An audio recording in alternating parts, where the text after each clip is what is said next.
Wake up, buyer payer people. It's a beautiful day. Go grab yourself another cup of joe and say hello to Jim and Michelle Rhodes on the Buy Here Pay Here morning show. Take it away, you two.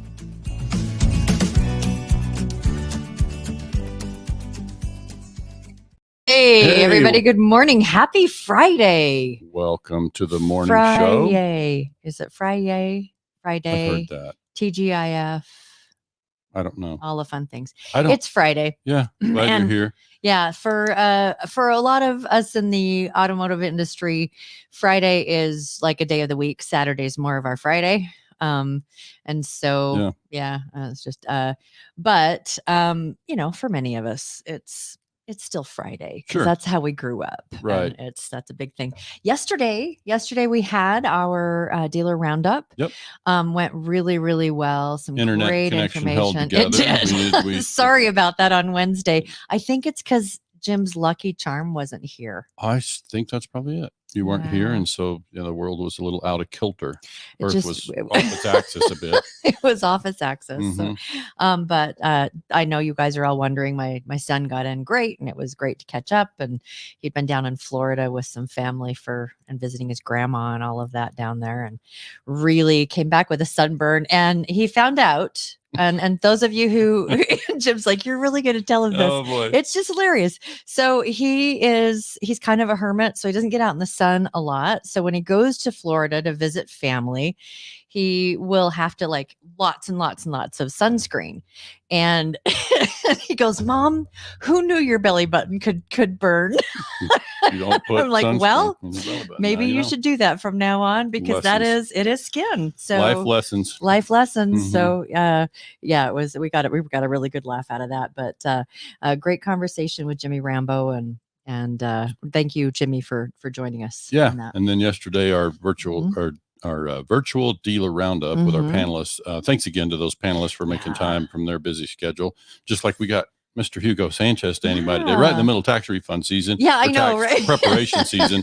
He's over here with us, so kind of him to make time to join us and then talk about repo process. Absolutely. We got a couple things coming up. We got of course, we got V8 meetings still happening. We've got that new group that meets at the end of the month. If you're interested in a V8 group, he just had a meeting last night. It was a busy day for him. You haven't heard, V equals virtual. 8 means dealers of update dealers in the group. And so we've got some groups coming together. We had a meeting last night with our newcomer group, and enjoying that. It's good. We're figuring out, we're kind of ironing out some of the wrinkles. It seems like it's a pretty good mix, because when you get to bigger than that, it's just hard to do something like this virtually where people can actually contribute and have a conversation about stuff. So it seems to be going pretty well. So pretty happy about that. Also, put on your calendar, March 15th, we're going to have our first fireside chat, White Hat Way fireside chat. And so it's webinar type content, and we will be talking, and it's interesting how much this was talked about yesterday at the dealer roundup, is team culture and keeping people engaged and wanting to stay. Edgar Rodriguez, who is one of our panelists that was talking about inventory pipeline, he was saying he's had some techs that have worked with him for more than 15 years. And so, but he talked about the 3 C's, and that culture was one of those things. And so if y'all didn't have a chance to see it, we'll have it up on the Institute here by her BHP in the next couple of days. And so you can get access to it there, but it was really, really great conversation. Right. So good stuff. Yeah. So such rich information. So we'll make sure people know where to find that. That's it. I mean, there's a lot of stuff out there, just like V8 groups. Just reach out. You go to whitehatway.com/V8 groups, and you can find the stuff and let us know if you're interested in getting in a group. Absolutely. We got spots, and like I say, people are really enjoying it. The dealers are having great things to say about it. George Spat says, and if they miss a meeting, do they say, dang it, I could have had a V8. So we talked about this, and it's like, we understood it. I said it to my kids, and they're like, I don't get it. It's like, oh, well, that younger generation, they don't know. I see Hugo laughing in the background. He's apparently old enough to know the reference. But so yes, because we were thinking like that could be something fun for marketing, but it would only resonate with people that were in their, late 40s and older. is about it. So the younger ones may not understand that reference. So let's bring our guest in. Shall we? Yeah, absolutely. Hugo Sanchez. Thank you so much. Joke, and I'm not in my 40s yet. Okay. Okay. Got it. Yeah. Okay. So obviously your parents enjoyed that kind of stuff, or that you saw it on TV or whatever. So maybe we could use it. Yeah. Absolutely. Yeah. So that would kind of be fun. And when Jim mentioned that that's what he wanted to call it, I was like, you mean like the juice? I was thinking more V8 car engines, but right. For you. I mean, I got both sides. I got the engine and I got the juice. So it Full full circle. It does. It really does. It really juice straddling generations. Way to go. Yeah. No, I think it's all fun. We got we're definitely having fun with that V8 thing. We'll tell you all about it later, Hugo. But I think for today, I reached out just the last minute, and I appreciate you making time on short notice to join this conversation. And I'm going to say right up front, Hugo Sanchez and Jim and Michelle Rhodes are not attorneys. We're not offering legal advice here. We're going to talk about some operational things, and we're going to skirt the edge of some legal elements of this. And so any of these areas where you're not sure, consult your attorney. I think for the most part, we're kind of sticking on a national level. Most of what we're going to talk about here today, Hugo, should be kind of UCC national stuff. Like it's not going to vary so much by state, but I would still say, because there are some jurisdictional things with some of these things, I always say just make sure with your attorney. But I think the reason I wanted to have you involved is because as we talk to folks out there, and of course, with our V8 thing now, one of the things you're doing, and 20 groups have been dealing with this for decades, this thing about, and buy here, pay here, we're very independent. We have all these different practices. You see it in accounting, like people have different ways of doing things. And it kind of creates, at a minimum, for me, it becomes a frustration because it's hard to get apples to apples when you're working with operational things and trying to help give people advice about how to, tweak this or that. But then beyond that, there's some other elements that I think, having been a dealer myself and accounting with RFCs and all this kind of stuff, I think you start to think ahead to, what is the proper, quote unquote, proper way. So for me, it's really, today we're going to offer a recommended procedure based on a lot of experience. If I may, sure, because I just will. You will. That one, like Jim said, is that we really appreciate the fierce independence of dealers out there, and that many of them that are, have been in business for a little bit, they fought their way through figuring out as they went along how to do a lot of these things. And so they found ways that it works. And that they knew how to track, and that, it's just like, so I can run the stuff based on that. And we've had conversations with Amanda and Hugo. Amanda said, you're the other half of the partnership, Butler Sanchez. The better half, you can say. She's awesome. Love her. And that it's, that as CPAs, you see that there is this fierce independence, but to their detriment sometimes, and to the detriment of those that have to start running their numbers and figuring out where things are and what they're doing. And so we've had the conversation about how do you standardize ways of doing things for fiercely independent dealers. And so this is kind of like one of the ways that we can get the word out. It's like, this is a way of doing charge-offs, or suggested way of doing charge-offs that maybe a change for how you're doing it, but it actually will flow better to your accountants, and it will flow better or to your CPAs, and if you're in a 20 group or a V8 group or whatever, that it will be something that you're going to know more and more that it is apples to apples, and that you're not trying to figure out, I don't know how to get this number because this is not how we do it. Well, and maybe it's, go ahead, Hugo. I was going to say that sounds way better than, well, that's always how we've done it. Or, hey, that's how, my parents did it when they owned a lot, or something like that. That's never going to be good enough for us, right? We got to keep pushing on some of that. But I think, but I would set expectations around standardization. Like, you're probably not ever going to get to full standardization in our industry, but you could certainly introduce these practices. And as Michelle talks about, we can advise dealers, and occasionally we can strongly advise dealers, but that's about where it ends for us. Like, they're independent for a reason. They do what they do because they want to do it a certain way. We're just also trying to keep them out of some legal hot water, and so there's some procedural things that I think for today, and you can share the screen, Michelle, when there's another tile down there below. I see it. Okay. Oh, it's honey. Look at that. That's so okay. There you go. I'm gonna enlarge that a little bit and just make that. Yeah. Hold on. Here. So yeah, I've got quite a bit of stuff in there that we can. We'll just go kind of slowly here, but I just picked some numbers here, Hugo, and just threw them on the screen so we kind of talk through a scenario or two. But if I pick that the customer has a principal balance at the time of a repo of $10,000, and there's some other small amounts in there, so the total account balance is sitting at 10.3. Then if we just assume we repossess, that's where we stand with the customer's account balance. That's what's showing on our receivables report at that time. And so nothing really changes until we start the process of assessing the collateral. We determine we get an estimate, and we find out it's got about $800 worth of body damage. I would say a written estimate on that is really important. We need to be able to justify and document any kind of adjustments we're making to the car's value. And then we start to get wholesale bids or values. So there's different ways to do this. We're going to talk about, an internal sale of the repo or collateral versus an external sale. So for right now, I've got on the screen here we're going to get some bids. So I'm saying, because we don't know yet if we're keeping the car or running it to an auction or what's going to happen. We're just finishing the assessment. Now it's approaching time to charge it off. And so we've got these values assigned. So we might go to MMR as an example. I've got Black Book in there. Ideally, these are just points of reference that are going to be some sort of indication of value, and we have to print those off. It's not enough to look it up and have an idea. Okay, so is this your first thing? You got to print them off. Why? Well, when you say got to, we're highly recommending to dealers that they print this stuff off and put it in the file, because they have to be able to justify. Let's talk a minute about the legal language, or a couple legal things that I've heard, and I know it's still out there.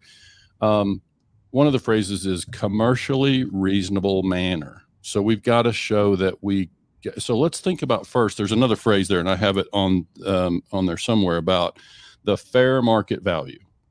So when we talk about fair market value, I think the key word there is fair. It's like, are we doing everything reasonable to give the repo customer credit for the collateral that we recovered?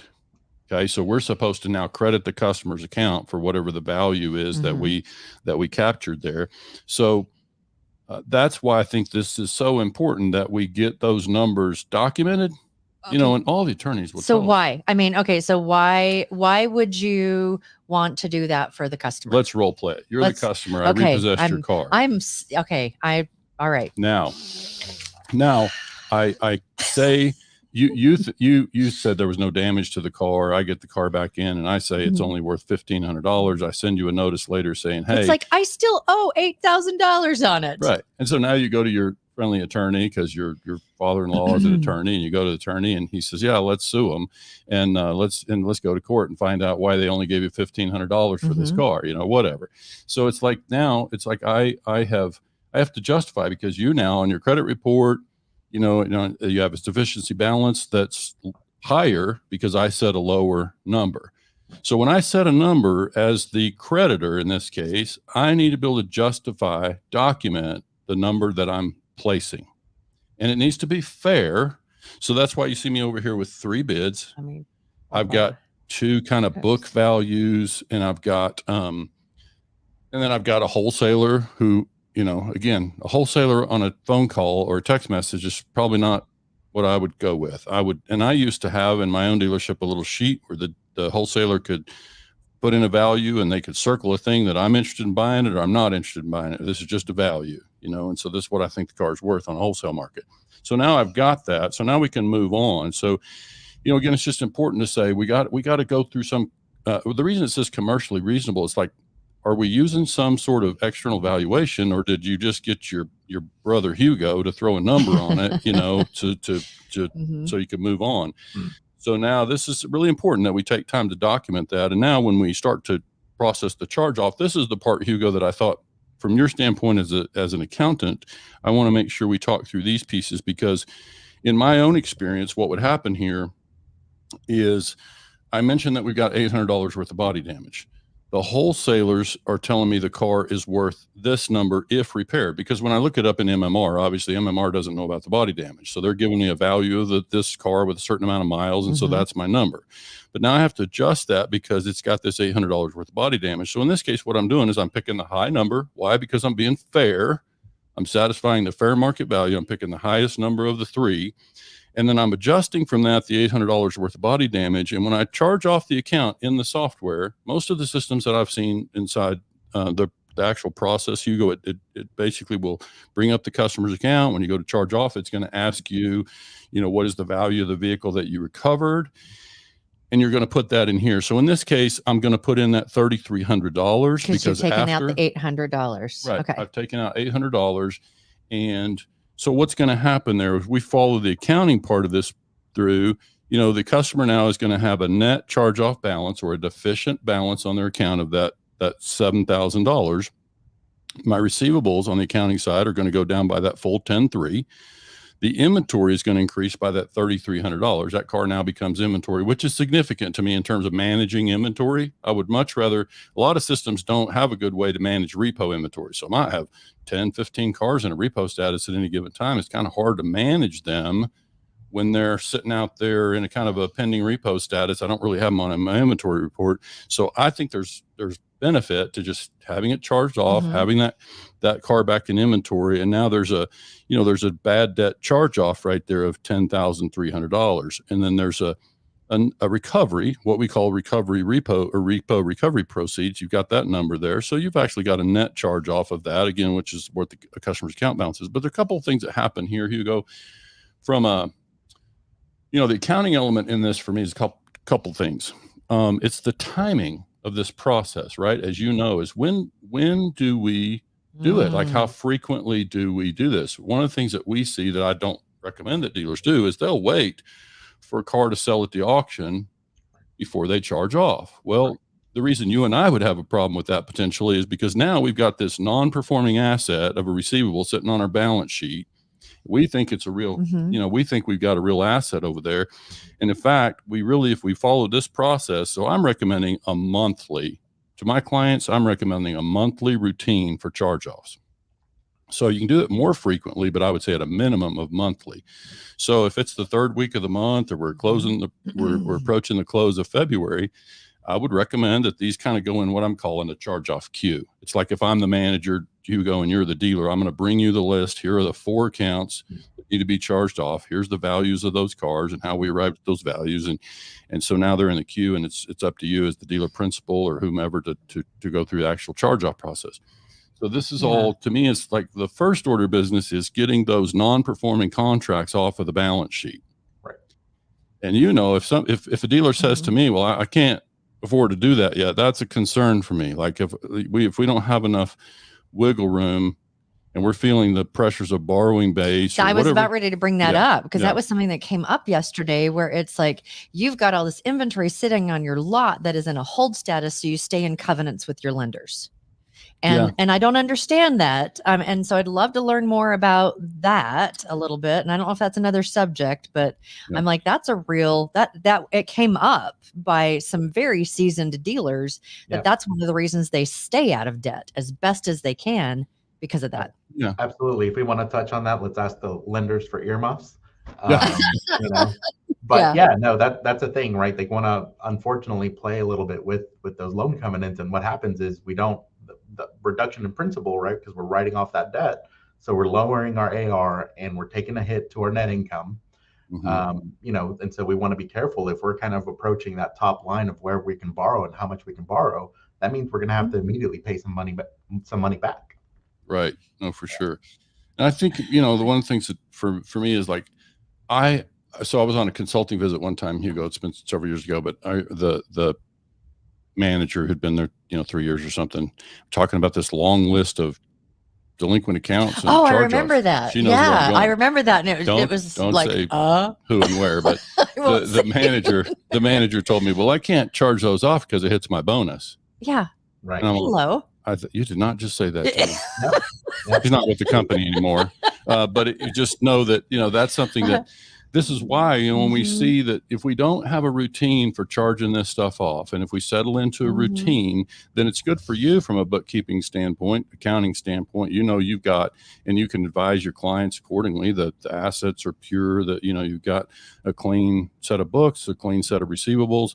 And so for us, we're measuring more like portfolio performance and, collateral recovery rates and performance of the contracts, then we want to know that the contracts are, that the portfolio list is clean, right? You're always going to have some in transition in this whole process and whatever else. But when we have a monthly routine, now we're not carrying any dead wood in our portfolios, expression I've used. How often would you suggest with your clients, how often do you suggest that they do this process? Do you want my accounting answer or my real world answer, right?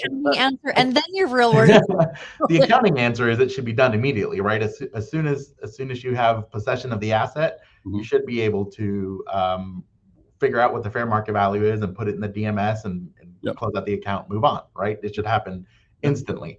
I get that in the real world. No, it doesn't work that way. We're busy. We've got other things to worry about. We've got to wait to look it up or, get some quotes on the repairs, et cetera. So, real world answer as soon as possible. But I think I agree with you guys is at an absolute, the longest you should go is on a monthly basis. But if it can be done more often, I absolutely would. Yeah. And one of the things that I think is worth saying is, and I know when we talk about gaping holes and all of that, who is responsible for charging vehicles off? Right. Because when it's in the hands of your general manager, and they're whomever outside of the dealer principal, then their paycheck. Right. Absolutely. That all goes back to like the accounting segregation of duties, right? And you can't have the one person have too much control. And obviously if repos are affecting their bonus or whatever, they shouldn't have full and final control of those things because if it's December 30th, December 31st, and they're, close to year end, close to that bonus or whatever for the quarter, for the year, they're gonna play with the numbers. Sure. It's not a maybe. It's human nature. Yeah, absolutely. Yeah. Well, and part of the reason I'm glad to have you part of this conversation, it's just another one of these examples where there's a bit of a disconnect between, us over here doing operational consulting, there's legal, and then there's you guys as accounting, and it's hard to get all those things really married up. And I just know that if I'm a dealer and I have 10 pending repos, and I chose not to charge them off in February, and I carry them into March. What does that mean? My past due list inside my business is now showing more delinquency. I've got more, but from an accounting standpoint, it doesn't change anything really for you. The assets just move from February into March. Right. You're not looking at delinquency. You don't see that that's any kind of a thing. You're not aware that those assets are not performing unless you go into some sort of deep, analysis. Right. And so this is part of why I say that, this is where dealers sometimes get themselves in trouble. And if they find themselves, like I would just say, when Hugo and I recommend to you that you charge off at a minimum of monthly and you say you cannot do that, please ask yourself why. Why? Yeah. Why can you not do that? And if the Call answer Hugo. is, let's make sure we get Hugo's email on the thing. Reach out to Hugo. Let's figure this out.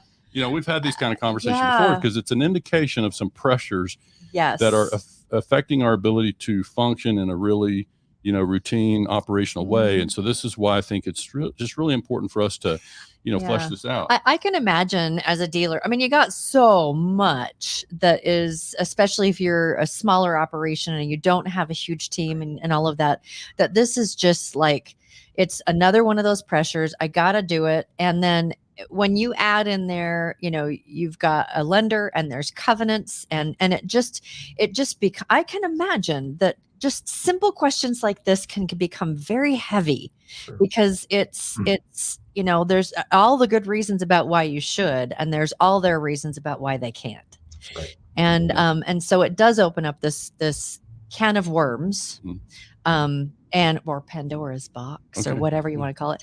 And it's like, so how do I fix this? And how do I make it and I think one of I know from our standpoint, it's like, just, if with your lending is you don't want to take max, try to keep it within a balance or a reasonable amount so that you have the wiggle room to do this. Sure, absolutely. If they're telling you, hey, we'll advance you 65%, that doesn't mean you need to go and pull 65% immediately, right? If you don't absolutely need it, don't. It's that simple. Yeah. Because when we find ourselves up against the wall with these kind of things, that's a really uncomfortable place to be for dealers and lenders. I mean, it's not where we want to end up, right? So if you want to show the screen again, I got some more stuff we need to talk about the back end. So now if it's time to think about liquidating this vehicle. So we've assigned its value, we've charged it off, it's now in inventory. So now I think the important distinction here, do I need to increase the size? You can if you want to, but this is as big as it's going to go on our end. Oh, gotcha. So I think the main thing to kind of consider here is once we've done that process that I showed earlier, where we assign a value and we charge the account off and we've documented our value and the reason we use $3,300, then the original customer is out of the picture. Like that's the end of the story with the ideally. So here's what happens is now if we choose to resell that car internally, then the question becomes, if I'm some attorney representing, the plaintiff, and we are not attorneys. So I'm coming after, then if I see that car turned around and resold was listed online for, you gave my client $3,300, but I see that you had it advertised on, for $89.95, then to me, it complicates things in a way that I would just rather not complicate. And so this is kind of why I'm offering 3 scenarios here. I'm saying scenario 1, I could just run it to the auction as it is. Don't make any repairs to the bodywork. Let it go. It brings what it brings. But in that scenario, if I did that, Hugo, you would know that if I put a value on it, $3,300, if I overshot a little bit and at the auction, it only brought $3,000, worst thing that happens, I'm suffering a $3,000 wholesale loss. Right? Or $300 wholesale. Yeah, I was gonna say, right? Yeah, that didn't work. A little too early for math for me. You need some more coffee. So the idea is that I've put my value. It's in my wholesale inventory. Whatever happens to it on the wholesale side is what happens on the wholesale side. I could make the repairs. Another example I gave over here was, let's say I put the body work. I did the body work. I ran at the auction. It brought $4,300, and now I make a couple $100 of wholesale profit.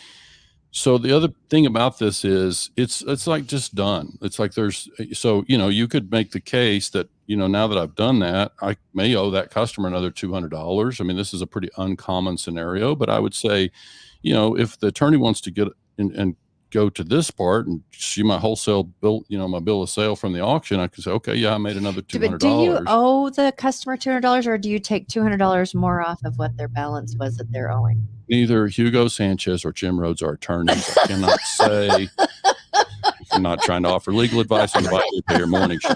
So, it's like, what is it when you say, does that mean that you're cutting a check for a past customer that already has a deficient balance, or that you're just adding or you're subtracting off of the deficient balance? This is the area where I'm saying we're making it gray, where we probably don't need to. Okay, gotcha. And so and it gets even more gray when I turn around and then finance the car again for $89.95. And now I'm just saying I make it even more gray. And what I'm recommending to our clients who goes is, look, let's just wholesale the car. It's a car. It's a piece of metal. And some dealers kind of get attached to the cars. It's too hard to replace. Well, its real value, if I don't fix the bodywork, its real value is around $3,000. It's cash. Like, I'm just going to liquidate that car. That takes me out of the situation with the past repo customer. Closes that loop. Nicely clean. Take that $3,000 of cash and I go buy something else, and it's just cash, And so that's the kind of the way I would prefer to think about it. And so, as a non-attorney, I'm trying to keep my clients out of attorneys' offices and out of courthouse. Right. And so this is the way that I feel like is the cleanest way to process. And the other things that it kind of does, I think you've already heard me say. Now I get rid of my non-performing contracts. I got a clean balance sheet. My portfolio list is clean. My delinquency list is good. My team is not frustrated about a long list of past due accounts. I've got a clean list over there. I've got my inventory where I can manage it on my inventory report. I can start through the reconditioning process if I'm going to recondition. But my recommendation is always to dealer, look, let's wholesale this stuff. Let's wholesale the car. And look, I get it. If you're in a really rural place and it's going to cost you a lot of money to move the cars back and forth. And, I understand why you got some motivation to not do it. But if that's your motivation, then I would just be recommending let's do extra to make sure we document that value if we're going to keep it, because this, Hugo, is what I've always heard called churning. Have you heard that expression? I have. Right. So like it's churning is basically, and it's very derogatory, amongst certain circles, and certainly CFPB can't be excited about churning. So it's like we're taking these cars and we're recycling them and putting them back out and financing them again. I'm just saying we complicate our lives a little bit when we do that. And listen, most of the dealers we work with do it at some level. So it's not that you're going to ever make it stop. It's just that we all need to recognize how we potentially complicate our lives, when we do that. So that's why I kind of put a note on there that the recycling you got some potential legal hazards around that. George Spat asked, does this change if the dealer lender has a vendor single interest insurance policy, a VSI, that allows them to recover this loss?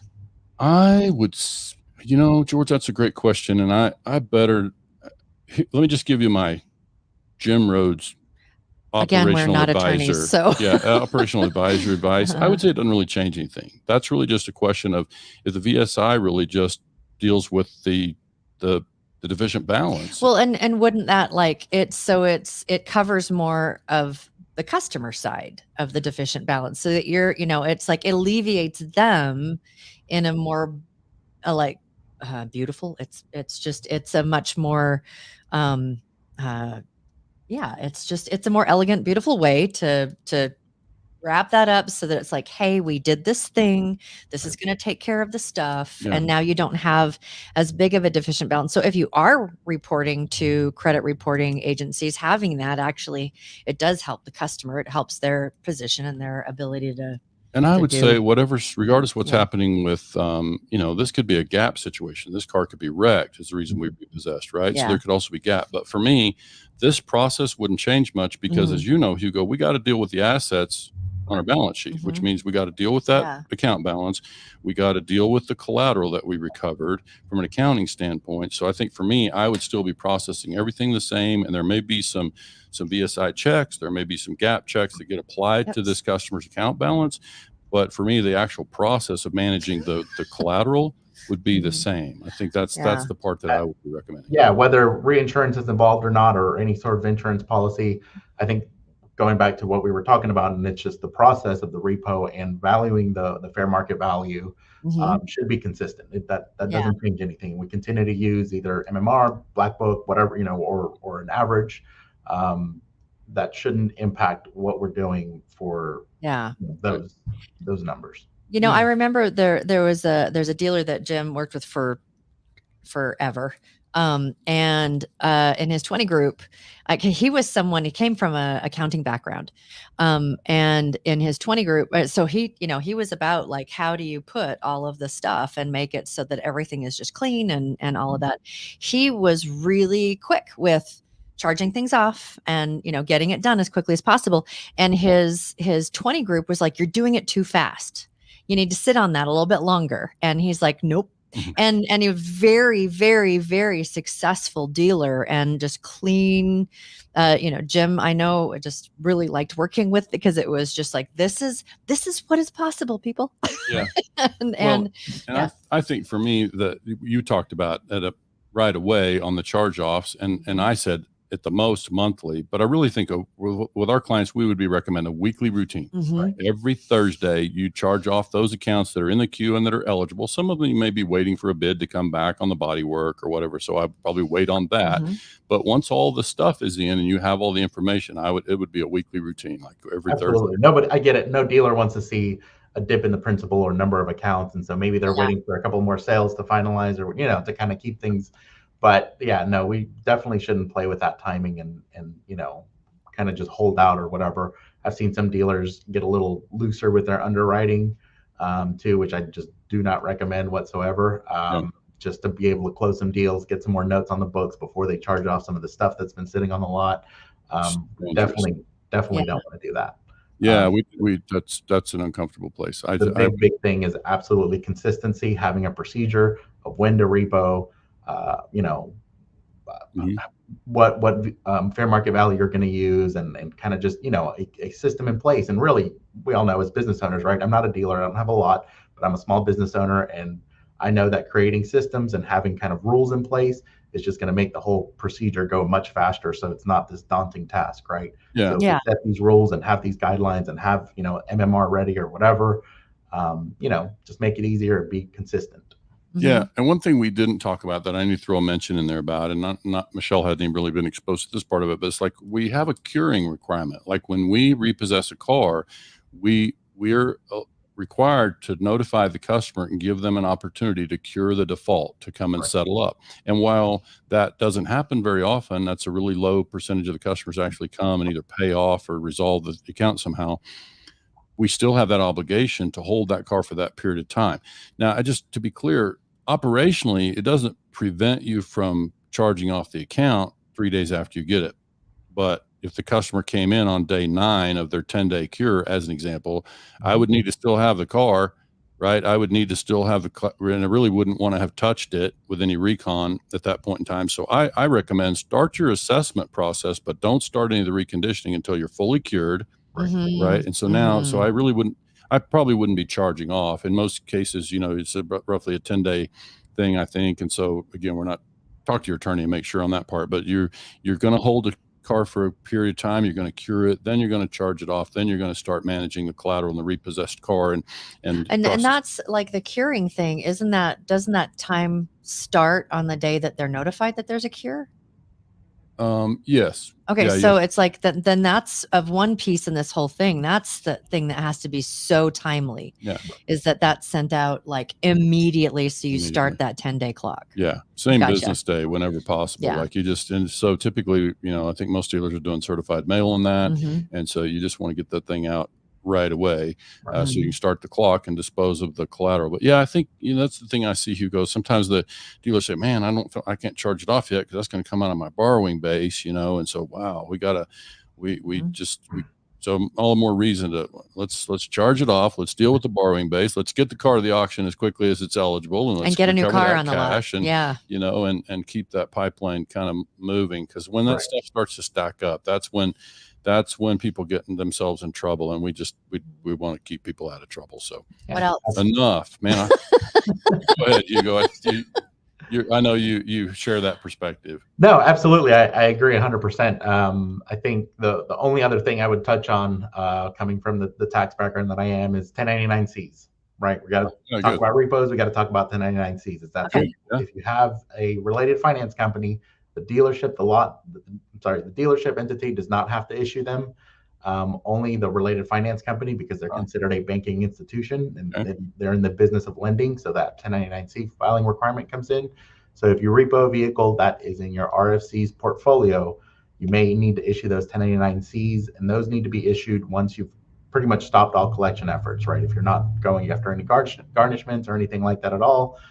Typically in states that do strict foreclosure, you issue them in the year that you repo them. But don't forget those, because the number of accounts that you write off or repo throughout the year add up. Those 1099-Cs need to go out the following January. And that's something you would be audited for. Oh, absolutely. Yeah. So one of the questions on all tax returns now is, did you make any payments that would require filing a 1099? And if yes, did you or will you file all required 1099s? Well, guess what? If we mark yes and no, we didn't file them, big audit flag there. Yeah. So to clarify, good thing. Yeah. We should probably have you back in the future and talk just about those, and we can let you get past tax season, but get you back in here and talk about that. But I think in that scenario that we talked about, then that 1099-C is basically like reporting to the customer that this is going to be reported as income to you. This $7,000, in my example, the $7,000 deficiency balance is going to be reported as income to you.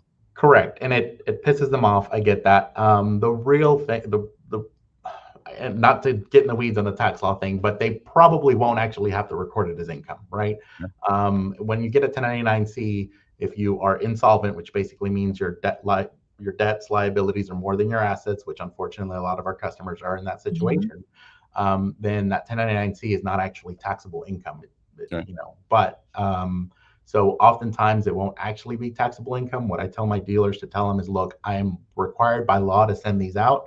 Talk to your tax professional about, how you're going to report it on your tax return. Yeah. Don't be telling them, hey, you probably don't need, to report it as income or whatever. Just tell them, go and talk to your tax professional. Yeah. And that's probably like a huge plug for finding an accountant that understands this space. Absolutely. Because you can have the accountant that you've had in the family for 1,000 years. And, Jim's like, I'm not an accountant, but I've trained a few. And I don't mean that. I mean that in the nicest possible way, Hugo. No, trust me, I get it 100%. Yeah. And I have to give you a little, just a mini shout out. We're always, one of the things, especially when we take on a new client, that we listen very closely to the way they describe the customer. And we every once in a while, and I would challenge every single dealer out there. Do you describe them as these people? Because we hear it a lot, these people, because they completely want to separate themselves from these people. Or do you describe them as our customers? And you described them as our customers, and I just want to ding, ding, ding. Here's your gold star for the day. Thank you. All right. Done.